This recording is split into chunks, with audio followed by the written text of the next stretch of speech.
Hi, ಎಲ್ರಿಗೂ ನಮಸ್ಕಾರ. IPL ಫಟಾಫಟ್ ನ್ಯೂಸ್ಗೆ ಸ್ವಾಗತ. ಬನ್ನಿ, ಇವತ್ತಿನ ಫಟಾಫಟ್ 5ನಲ್ಲಿ ಏನಿದೆ ಅಂತ ಕ್ವಿಕ್ ಆಗಿ ನೋಡೋಣ. ನಿನ್ನೆ ಶನಿವಾರ IPLನಲ್ಲಿ ಡಬಲ್ ಹೆಡರ್ ಪಂದ್ಯಗಳು ನಡೆದವು. ಮೊದಲು ನಡೆದ ಪಂದ್ಯದಲ್ಲಿ CSK ವಿರುದ್ಧ DC ಪರ ಬ್ಯಾಟ್ ಮಾಡಲು ಬಂದ KL ರಾಹುಲ್ಗೆ ಇನ್ನಿಂಗ್ಸ್ ಓಪನ್ ಮಾಡುವ ಅವಕಾಶ ಸಿಕ್ತು.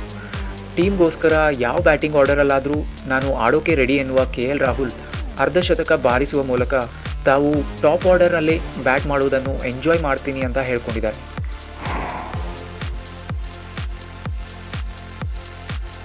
ಹಿಂದಿನ ಪಂದ್ಯಗಳಂತೆ CSKಯ ಪವರ್ ಪ್ಲೇ ಸ್ಟ್ರಗಲ್ ಈ ಪಂದ್ಯದಲ್ಲೂ ಮುಂದುವರಿತು. CSKಯ ಬ್ಯಾಟಿಂಗ್ನ ಸ್ಟ್ರೆಂತ್ ಮಾಡೋಕೆ ಅಂತ ಡೆವೋನ್ ಕಾನ್ವೆನ ತಗೊಂಡ್ಬಂದರು. ಆದರೆ ಇತರೆ ಬ್ಯಾಟ್ಸ್ಮನ್ಗಳು ಪವರ್ ಪ್ಲೇನಲ್ಲಿ ವಿಕೆಟ್ ಕಳ್ಕೊಂಡಿದ್ದರಿಂದ ಡೆವೋನ್ ಕಾನ್ವೆಗೂ ಯಾವುದೇ ಥರದ ಇಂಪ್ಯಾಕ್ಟ್ ಮಾಡೋಕ್ಕಾಗಲಿಲ್ಲ. ಇದರಿಂದ CSK ಪವರ್ ಪ್ಲೇನಲ್ಲಿ ಸಂಕಷ್ಟಕ್ಕೆ ಸಿಲುಕಿದರು.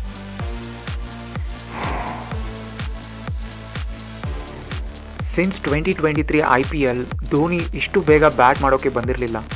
ನಿನ್ನೆ ನಡೆದ ಪಂದ್ಯದಲ್ಲಿ ಟಾಪ್ ಆರ್ಡರ್ ಬ್ಯಾಟರ್ಸ್ ತುಂಬ ಬೇಗನೆ ವಿಕೆಟ್ ಕಳ್ಕೊಂಡಿದ್ದರಿಂದ ಧೋನಿ 11ನೇ ಓವರ್ಗೆ ಬರಬೇಕಾಯಿತು. ಅವರು ವಿಜಯ್ ಶಂಕರ್ ಜೊತೆ ಸೇರಿ ಒಂದೊಳ್ಳೆ ಪಾರ್ಟ್ನರ್ಶಿಪ್ಪಿಂದ CSKಯ ಸೋಲಿನ ಅಂತರವನ್ನು ಕಡಿಮೆ ಮಾಡಿದರು. ಆದರೆ ಗೆಲುವಿನ ಯಾವ ಇಂಟೆಂಟ್ ತೋರಿಸಲಿಲ್ಲ. ಡೆಲ್ಲಿ ಕ್ಯಾಪಿಟಲ್ಸ್ ತಂಡ ನಿನ್ನೆ ವಿಶೇಷ ದಾಖಲೆಯೊಂದನ್ನು ಮಾಡಿದ್ದಾರೆ. ಅವರು ಚೆನ್ನೈ ಸೂಪರ್ ಕಿಂಗ್ಸ್ ತಂಡದ ವಿರುದ್ಧ ಗೆದ್ದ ಬಳಿಕ ಈ ಸಾಧನೆ ಮಾಡಿದ್ದಾರೆ.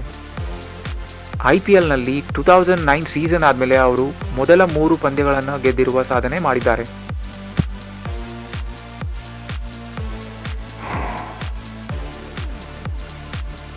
ಇನ್ನು ಎರಡನೇ ಪಂದ್ಯದಲ್ಲಿ ರಾಜಸ್ಥಾನ್ ರಾಯಲ್ಸ್ ತಂಡ ಪಂಜಾಬ್ ಕಿಂಗ್ಸ್ ತಂಡದ ವಿರುದ್ಧ ಗೆದ್ದು ಬೀಗಿದೆ.